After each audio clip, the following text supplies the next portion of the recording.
علی رسولہ الکریم اما بعد فاعوذ باللہ من الشیطان الرجیم بسم اللہ الرحمن الرحیم عن سہل قال قال رسول اللہ صلی اللہ علیہ وسلم لا یزال الناس بخیر ما عجل الفطر متفق علیہ۔ حضرت سہل رضی اللہ تعالیٰ عنہ سے روایت ہے، وہ فرماتے ہیں کہ میرے آقا نبی اکرم صلی اللہ علیہ وسلم نے ارشاد فرمایا، لوگ بھلائی پر رہیں گے جب تک افطار میں جلدی کرتے رہیں گے۔ لوگ بھلائی پر رہیں گے جب تک افطار میں جلدی کرتے رہیں گے۔ اس روایت کو امام مسلم نے، امام بخاری نے، دونوں نے نقل کیا ہے۔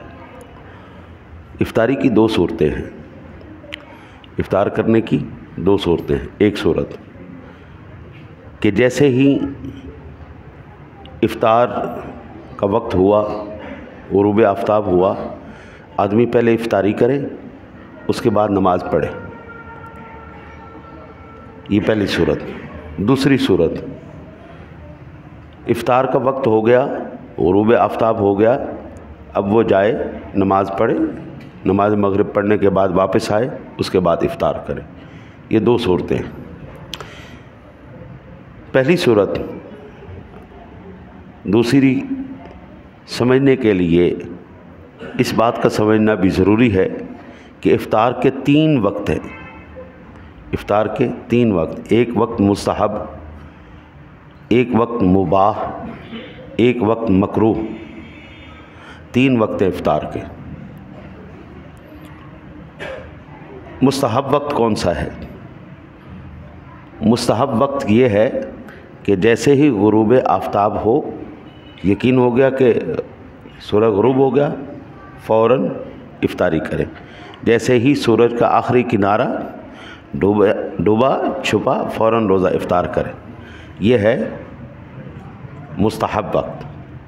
ایک ہے مباح وقت، تاروں کے گتھنے سے پہلے، کچھ دیر پہلے تک، یعنی جب چند تارے نظر آنا شروع ہو جائیں، اس وقت یہ مباح ہے۔ ایک ہے وقت مکروہ کہ جناب اچھی طرح اندھیرا چھا گیا اور پھر تارے بھی خوب نظر آنے لگ گئے، اس وقت انسان افطار کرے۔ اچھا جی، اب یہ جو تیسرا افطار کرنا ہے یہ مکروہ ہے۔ کیوں مکروہ ہے؟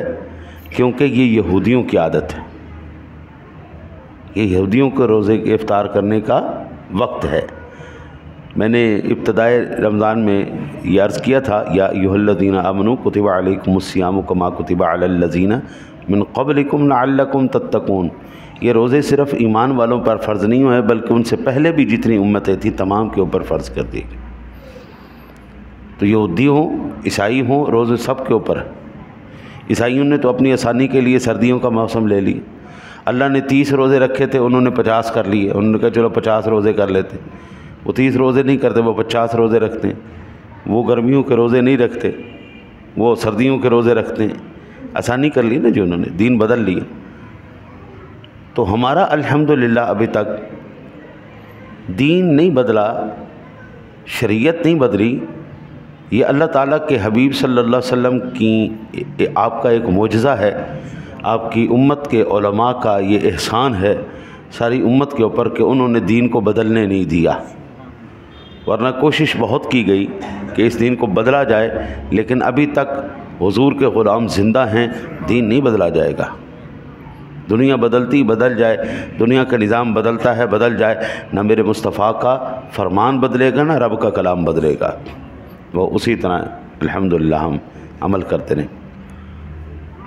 افطار میں جلدی کرنا اپنی عاجزی کا اظہار ہے کہ مولا تیرا بندہ عاجز ہوں، زیادہ دیر نہیں کر سکتا، تو اس میں عاجزی کا اظہار ہے۔ اور جب بندہ عاجزی کا اظہار کرتا ہے اللہ خوش ہوتا ہے، اللہ خوش ہوتا ہے۔ دیکھیں اس نے مجھے بڑا مانا ہے، اس نے مجھے بڑا، اللہ خوش ہو جائے، اس نے مجھے بڑا مانا ہے، اپنے آپ کو کمزور مانا ہے، مجھے طاقت والا مانا، علی کل شیء قدیر مانا، تو اللہ راضی ہوتا ہے۔ بعض لوگ کہتے ہیں کہ نفس پر مشقت کے لیے، نفس پر مشقت کے لیے آپ مغرب اور عشاء کو قریب قریب کر دیں، اور روزے کو دیر کریں. میں کہتا ہوں جناب کوئی بھی مشقت جو سیدھی حضور نبی اکرم صلی اللہ علیہ وسلم کے سنت سے ٹکرا رہی ہو وہ کبھی بھی مشقت قابل قبول ہے ہی نہیں، وہ ہے ہی نہیں. صحابہ کا بیٹھا ہوا گروپ بیٹھا ہوا، ایک کہنے لگا جی میں ساری زندگی شادی نہیں کرنی، ایک کہنے لگا میں ساری زندگی روزے رکھدا نہ مانگا، ایک کہتا میں ساری زندگی سونا ہی کوئی نہیں. نبی پاک صلی اللہ علیہ وسلم باہر تشریف لائے، فرمایا یہ کیا بات ہے، میں نے ساری زندگی سونا نہیں، میں ساری زندگی شادی نہیں کروں گا، یہ کیا بات ہے، میں ساری زندگی. حضور نے فرمایا میں نہیں ہوں، میں روزے بھی رکھتا ہوں، میں نماز بھی پڑھتا ہوں، میں سوتا بھی ہوں، سارے معاملات کرتا ہوں، یہ کون سا اسلام ہے.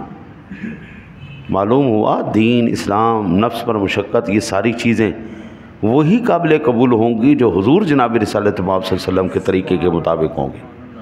جو حضور کے طریقے سے پیچھے ہٹ کر ہوں حضرت صاحب وہ مشقت کوئی نہیں. ہاں حضور کی اتباع میں دبا کے مشقت کرو، میں لباس حضور جیسا پہنوں گا، میں پگڑی شریف حضور جیسی پہنوں گا، حضور نے نماز پڑھی میں نماز پڑھوں گا، حضور نے نوافل پڑھے میں نوافل پڑھوں گا، حضور نے یہ کام جو حضور نے کیا اس طرح کریں، یہ ٹھیک ہے. لیکن یہ کیا بات ہوا ہے سنت کی مخالفت کر کے آپ کہیں جی میں صوفی بن جاؤں، ایسا صوفی نہیں ہوتا.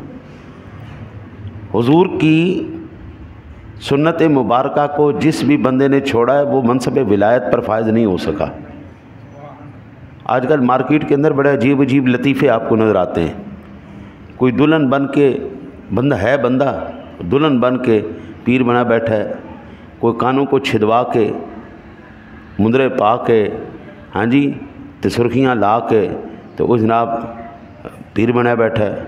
تو پیران نے اندر جیسے سب تو پہلے یہ دیکھیں گے ایک انگوٹھی پہنا سنت ہے، بس ختم، اس کے علاوہ کوئی اور انگوٹھی نہیں. ایتھے بھی سارے انگلاں تے انگوٹھے، گالے چنے بڑے ہار، ہاں جی تسبے، یہ ولایت ہے، یہ ولایت ہے. حضور یہ شیطان کا راستہ ہے اور شیطان نے ان کو گمراہ کر دیا ہے.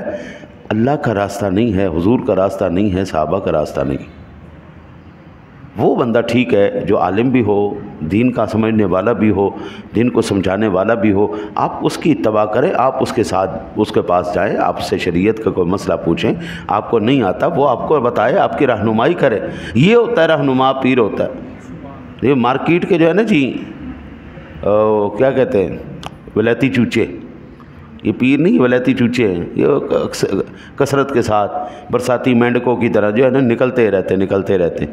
اس لیے سب سے پہلی چیز جو دیکھنی ہے آپ نے کسی بھی کوئی آپ نے استاد پکڑنا ہے، کوئی آپ نے مرشد پکڑنا ہے، کوئی آپ نے رہنما پکڑنا ہے، کوئی آپ نے عالم دیکھنا ہے، سب سے پہلے اس کی علمی شخصیت کو دیکھو، نمبر 1. دوسری بات زندگی میں یہ آپ نے بات یہ گھٹیا قوم کے مولوی سے کبھی کوئی مسئلہ نہیں پوچھنا، نہیں. خاندان پہلے پوچھ اس کا خاندان کیا ہے. خاندانی آدمی ہمیشہ خاندانی بات کرے گا، گھٹیا آدمی ہمیشہ گھٹیا بات کرے گا. گھٹیا آدمی صدر پاکستان بھی بن جائے گا نا، اس کا گھٹیا پن نہیں جائے گا. خاندانی آدمی فقیر بھی ہو جائے گا نا جی، اس کا وقار نہیں جائے گا، وہ فقیری میں بھی پر وقار بات خاندانی کرے گا.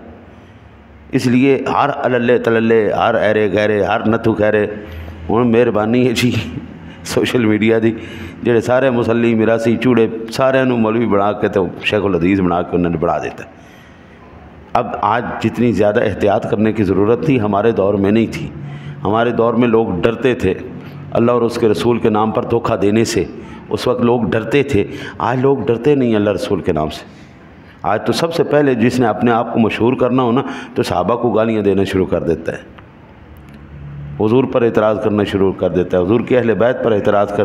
جس نے مشہور ہونا ہو سب اور میں قلعہ ٹھوک دیاں گا، میں منجی ٹھوک دیاں گا، میں انج کر دیاں گا، او ہو گیا بڑھ گیا تو فلانا ہو گیا.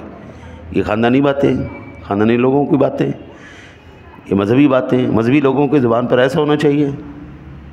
دعا کرو اللہ تعالیٰ آپ کو مجھے قرآن و حدیث سمجھ کر اس پر عمل کی توفیق نصیب فرمائے.